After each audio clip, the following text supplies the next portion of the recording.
አሰላሙ አለይኩም ወራህመቱላሂ ተዓላ ወበረካቱ። ሰላም ጤና ይስጥልኝ የተከበራችሁ የበልግ ቲቪ ቻናል ቤተሰቦች እንዴት ናችሁ? አለን እንዴት ናችሁ? ሰላም ናችሁ ወይ?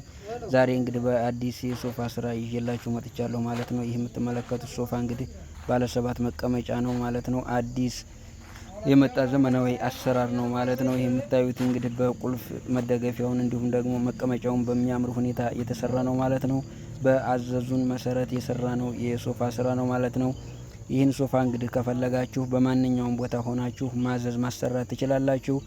በቀጣይ ደግሞ አረቢያን መጅሊስ እንዲሁም ሌሎች የሶፋ ዲዛይኖችንም ይዤላችሁ እመጣለሁ ማለት ነው። የአድራሻችን 0911445402 በዚህ በማንኛውም ሰዓት መደወል ማግኘት ትችላላችሁ ማለት ነው። በተጨማሪም እንግዲህ የተለያዩ የሆኑ ፍቺዎችን ወደፊት ይዘን የምንቀርብ ይሆናል ማለት ነው። እስከዛሬ እንግዲህ በተለያዩ በስራ ምክንያት ብዙም እየለቀቅን አይደለም፣ ቪዲዮአችን እየታየልን አይደለም። ለሌሎች ሼር ላይክ እያደረጋችሁ አካውንታችንን ወደ ነበረበት መልሱልን እያልኩኝ ሁሉንም እንግዲህ ቪዲዮአችንን እያያችሁ አበረታቱን። አሰላሙ አለይኩም ወራህመቱላሂ ተዓላ